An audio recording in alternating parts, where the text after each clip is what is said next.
নমস্কার, welcome to my educational channel Binoy Ghosh.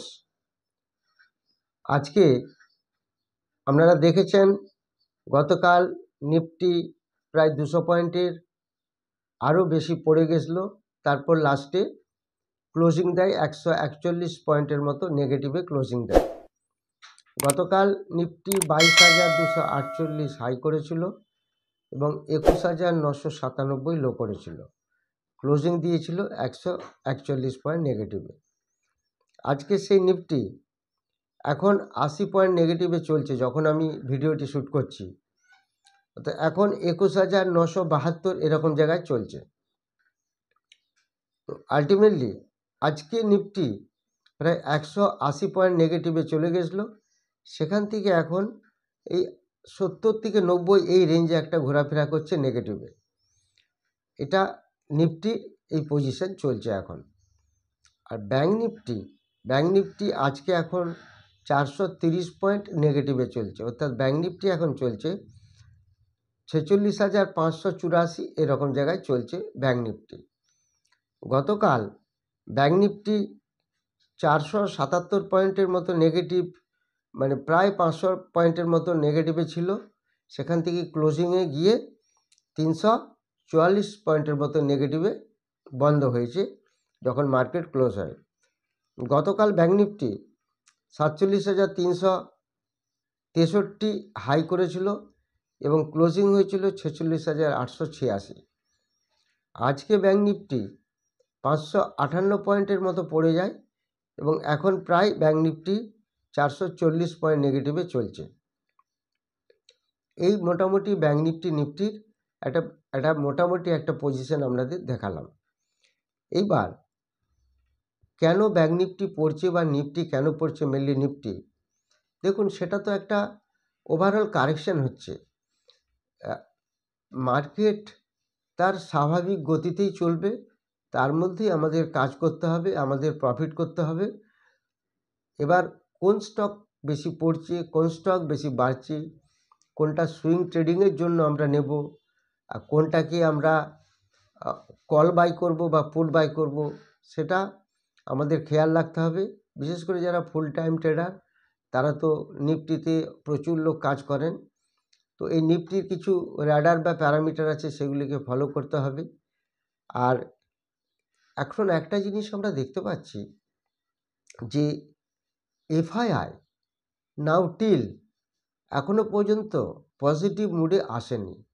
এটা একটা ছোট কারণ, যেহেতু আমাদের ডিআইআই ডোমেস্টিক ইনস্টিটিউশনাল ইনভেস্টার প্রচুর ইনভেস্ট করছে এবং আমাদের ইন্ডিয়ান মিউচুয়াল ফান্ডের কাছে প্রচুর টাকা এখন, যার ফলে মার্কেটকে কিন্তু খুব একটা ফেলতে দিচ্ছে না। 2 দিন 3 দিন মার্কেট একটা কারেকশন হতেই পারে, 1% বা তার বিলো 1.5% কি 0.5% এরকম একটা কারেকশন কিন্তু হতেই পারে। এটা একটা নর্মাল কারেকশন, এটা কিন্তু ক্র্যাশ নয় বা সেরকম কিছু নয়। তো এটার জন্য আমাদের মেন্টালি সেভাবেই প্রিপেয়ার হয়ে থাকতে হবে। যেমন মার্কেট একটানা প্রচুর বেড়েছে, সেরকমভাবে কিছুটা কারেকশন হবে, এটাও কিন্তু আমাদের ভেবে নিতে হবে। নিশ্চয়ই আপনারা এই ডাটাগুলো খেয়াল রাখেন। এফআইআই গতকাল মাত্র 285 crore এক্সেস বাই করেছে, আর সেখানে ডিআইআই 412 কোটি টাকা সেল করেছে। কিন্তু আমরা যদি এক মাসের স্ট্যাটিস্টিক্স নিই, দেখবেন 8ই ফেব্রুয়ারি এফআইআই 4,934 কোটি টাকা সেল করেছে। ভাবা যায় একদিনে 5,000 কোটি। আরও একটি বড় দিন ছিল 14ই ফেব্রুয়ারি, সেই 14ই ফেব্রুয়ারি 3,930 কোটি টাকা এফআইআই সেল করেছিল। আরও একটা 3,000 কোটি টাকার উপরে সেল ছিল 3,064 কোটি, সেটা ছিল 15ই ফেব্রুয়ারি। এফআইআই অনেকটা পরিমাণ সেল করছে বলে মার্কেট একটু জাস্ট সামান্য বিয়ারিশ ট্রেন্ডে আছে, কিন্তু ডিআইআই এত স্ট্রং, মার্কেটকে কোনোভাবেই ফেলতে দিচ্ছে না। এবার যদি আমরা একটু ডিআইআইয়ের দিকে লক্ষ্য করি, দেখুন 8ই ফেব্রুয়ারি ডিআইআই 5,512 কোটি টাকা এক্সেস বাই করেছিল। এটা আমি ক্যাশ মার্কেটের কথা বলছি, অপশন বা ফিউচারের কথা বলছি না। আবার 12ই ফেব্রুয়ারি 1,712 কোটি টাকা বাই করেছিল ডিআইআই। এই ডাটাগুলি কিন্তু আমাদের সবসময় জানতে হবে, বিশেষ করে যারা আমরা ছোট বিনিয়োগকারী, স্মল ইনভেস্টার। এফআইআই ডিআই এর ব্যাপারটা একটু প্রত্যেক দিন একটু আমাদের খেয়াল রাখতে হবে। 14ই ফেব্রুয়ারি প্রায় 2,898 কোটি টাকা ডিআইআই বাই করেছিল। তো কন্টিনিউ ডিআইআই বাই করে যাচ্ছে, এফআইআই সেল করে যাচ্ছে। এফআইআই বাই করলেও খুব সামান্য পরিমাণ বাই করছে। তো এই ডাটাটা আমাদের কাছে খুব একটা ইম্পর্টেন্ট ডাটা, এটা আমাদের খেয়াল রাখতে হবে।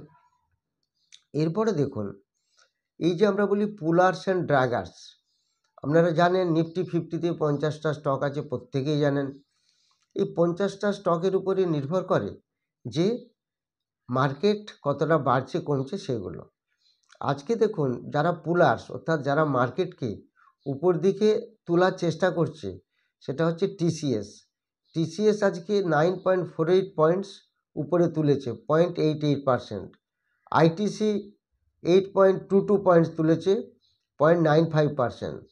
তারপর HCL টেকনোলজি, এগুলো আমি পজিটিভে বলছি, অর্থাৎ নিফটিকে তোলার চেষ্টা করছে, পজিটিভে আছে। HCL টেকনোলজি আছে, কোল ইন্ডিয়া আছে, মারুতি আছে, এগুলিকে বলছি আমরা পুলার্স। 5টি স্টকের কথা বললাম। এবার ড্র্যাগার্স, আজকে ড্র্যাগার্সটা বেশি স্ট্রং, বুঝতেই পারছেন নাহলে মার্কেট এত পড়ছে কেন। ড্র্যাগার্সের মধ্যে এই এইচডিএফসি ব্যাঙ্ক একাই কিন্তু 24 পয়েন্ট ফেলে দিয়েছে, অর্থাৎ -1.57%। আমরা জানি নিফটি 50-র ওয়েটেজে রিলায়েন্স এবং এইচডিএফসি ব্যাঙ্ক এই দুটি স্ট্রং পয়েন্ট ক্যারি করে। তো নিফটি 50 ওয়েটেজ মানে 50টা যে স্টক আছে তারা কিভাবে এফেক্ট করে নিফটি 50-তে। ভারত এয়ারটেল আজকে 10.81 পয়েন্টস ফেলে দিয়েছে, 10.81, -1.52% ফেলে দিয়েছে। স্টেট ব্যাঙ্কও আজকে নেগেটিভে আছে, -1.16% ফেলেছে, অর্থাৎ -9 পয়েন্ট ফেলেছে। কোটাক ব্যাঙ্কও নেগেটিভ 8 পয়েন্ট ফেলেছে। হিন্দুস্তান ইউনিলিভার 8 পয়েন্ট ফেলেছে। এইগুলি বললাম আমি পুলার্স অ্যান্ড ড্র্যাগার্স। যারা বিশেষ করে অপশানে বাই করে খেলেন, কল বাই পুট বাই, এগুলিকে খেয়াল রাখতে হবে। আজকে তো জানেন থার্সডে, নিফটির এক্সপায়ারি আছে। নিফটিকে যেটা মেন ফেলছে HDFC bank, Bharti Airtel, state bank, Kotak bank এবং হিন্দুস্তান ইউনিলিভার, এগুলি বেশি ফেলছে। এবার আমরা যদি অ্যাকচুয়ালি এটা দেখি যে কিভাবে কয়েকটা স্টক বাড়ছে কমছে, সেটা আমরা এখান থেকে দেখতে পাবো। সেটাকে যদি আমরা দেখি, এইচডিএফসি ব্যাঙ্কের চার্টটা আমরা একটু পরে দেখে নেব। তার আগে আমরা এই জিনিসটা দেখুন, কোল ইন্ডিয়া পজিটিভে চলছে, এগুলো আমি বললাম। ইচার মোটর পজিটিভে চলছে, HCL টেকনোলজি পজিটিভে চলছে, এগুলি সব পজিটিভে চলছে। রিলায়েন্স পজিটিভে ছিল, ধীরে ধীরে কিন্তু নেগেটিভের দিকে যাচ্ছে, যার জন্য মার্কেটটা কভার করতে পারছে না, প্রায় এখন 94 পয়েন্ট মাইনাসে চলছে। তো যেগুলি 20টা আউট অফ 50টা স্টক যে আছে আমাদের যে নিফটি 50-তে, তার মধ্যে 20টা স্টক পজিটিভে চলছে আর 30টা স্টক কিন্তু নেগেটিভে চলছে। সেই 20টা যে স্টক পজিটিভে চলছে তার মধ্যে হচ্ছে Coal India, Eicher motor, HCL tech, ITC, Hindalco, Bajaj auto, Tata steel, TCS, এই স্টকগুলি। আর যেগুলি নেগেটিভে চলছে 30টা স্টক, তার মধ্যে আমি কয়েকটি বললাম। মেন আছে IndusInd bank, BPCL, Grasim, Titan, Bharti Airtel, Hindustan Unilever, Bajaj finance, এগুলি সব কিন্তু নেগেটিভে চলছে। তো 30টা স্টক নেগেটিভে চলছে আউট অফ 50, আর 20টা স্টক পজিটিভে চলছে। তো এর থেকে আমরা বুঝতে পারছি যে মার্কেট আজকে পড়ে যাওয়ার কারণ কি। এই কারণে মার্কেট পড়ছে, 30টা স্টক নেগেটিভে চলছে এবং তার মধ্যে HDFC ব্যাঙ্ক সব থেকে বেশি পড়ছে। আর রিলায়েন্সও পজিটিভে ছিল, এতক্ষণ ধরে ছিল, এখন কিন্তু নেগেটিভে একটু ঢুকেছে। আর ইনফোসিস একটু পজিটিভে আছে। HDFC ব্যাঙ্ক, ICICI ব্যাঙ্ক এবং রিলায়েন্স ইন্ডাস্ট্রি ঢোকার ফলে আবার একটু মার্কেটটা সামান্য পড়ে গেল। তো এই ড্রাইভার্স অ্যান্ড পুলার্সের ব্যাপারটা আপনাদের বোঝালাম। এবার প্রশ্ন হচ্ছে যে তাহলে মার্কেট কি এরকম অবস্থাতেই চলতে থাকবে? দেখুন, মার্কেটের সেরকম অ্যাজ কোনো নেগেটিভ নিউজ নেই বা পজিটিভ নিউজ নেই। এটা মার্কেট সে তার গতিতে চলছে, যেমনভাবে বাড়বে তেমনভাবেই কারেকশান হবে। এটা আমাদের তৈরি থাকতে হবে বা আমাদের নিজেদেরকে সেভাবে মেন্টালি প্রিপেয়ার হয়ে থাকতে হবে। এটা একটা ছোট্ট কারেকশান, বরঞ্চ এই সুবাদে প্রত্যেকেই খেয়াল রাখতে হবে কোন স্টক নিয়ে কাজ করলে আমরা একটা ভালো রেজাল্ট পেতে পারি। সেরকম আমি একটা স্টকের কথা বলে দেবো আপনাকে, আমি বলে দিচ্ছি, সেই স্টকটা আপনারা খেয়াল রাখবেন। আর এছাড়া যেটা আমি আপনাদের বলবো যে এখন পিএসইউ সেক্টর তো একটা জাস্ট কনসলিডেশন ফেজে চলছে। এত পরিমাণ প্রফিট দিয়েছে, সেই জায়গা থেকে প্রায় 20%, 15%, এমনকি 25% এরকমও কারেকশানে নিচে চলে এসছে। আমি আইআরএফসিতে বলেছিলাম দেখার জন্য, তারপরেও দুদিন একটু একটু করে সামান্য পড়েছে, কিন্তু বিশেষ আর পড়ছে না। সিমিলারলি আরও দুটি স্টক আপনারা খেয়াল রাখবেন, এগুলি আমরা রেকমেন্ডেশন নয়, জাস্ট একটা ওভারভিউ বলছি। আইএফসিআই এবং ইরিডা, এই দুটি স্টককেও আপনারা একটু খেয়াল রাখতে পারেন। পিএসইউ সেক্টর থেকে আমি বললাম, 3টি স্টক বললাম, আইআরএসপির দিকেও নজর রাখবেন। এছাড়া আরেকটি স্টক আমি বলে দিচ্ছি, যে স্টকটা খেয়াল রাখবেন আপনারা জাস্ট সুইং ট্রেডের জন্য। তো একটা স্টকে আমি বলবো, সেই স্টকটার নাম হচ্ছে নাজারা টেকনোলজিস। এই স্টকটি যদি 773 লেভেলটা ভাঙে তাহলে কিন্তু আরও কিছুটা নিচে আসতে পারে। এখন 773-এর উপরেই চলছে, অনেকটাই উপরে চলছে, 778, 80, 75, 76 এরকম জায়গায় রান দিচ্ছে। এই নাজারা টেকনোলজিস এই স্টকটা আমরা কিন্তু একটু দেখতে পারি, তার কারণ এই টানা পরপর 3 দিন পড়েছে, বেশ অনেকটা পড়ে গেছে, এবং সেটা আমাদের ফর্মুলাতে এবং র্যাডারেও কিছুটা ধরা পড়েছে। এই স্টকটার দিকে আমরা নজর রাখবো, আরও যদি একটু পড়ে তখন আরও ভালো করে নজর রাখবো। 773 একটা স্ট্রং সাপোর্ট আছে, সেই সাপোর্টেই চলছে। যদি 773 ভাঙে আরও কিছুটা নেগেটিভে আসবে, সেটা আমরা খেয়াল রাখব।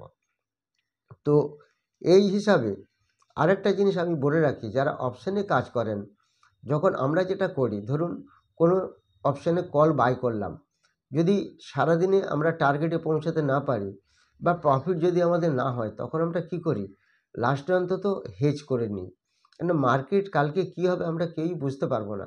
সেই জন্য অ্যাটলিস্ট এটা আমার একটা আপনাদের সঙ্গে আইডিয়া আমি শেয়ার করছি।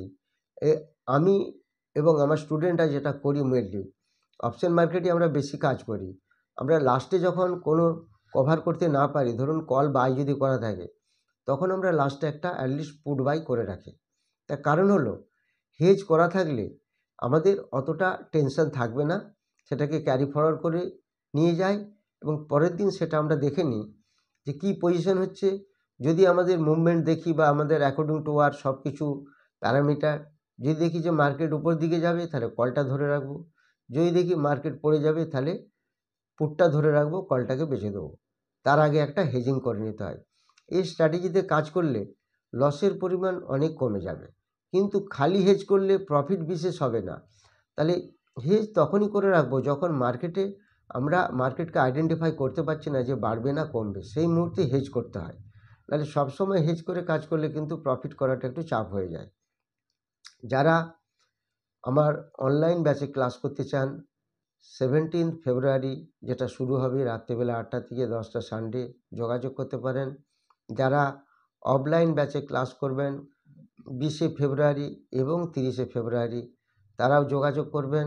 20শে ফেব্রুয়ারি ব্যাচটি শুরু হচ্ছে বুধবার বিকেল 5টা থেকে 8টা, আর যারা 30শে ফেব্রুয়ারি যেটা ক্লাসটা শুরু হবে সেটা হচ্ছে স্যাটারডে সকাল 10টা থেকে 1টা।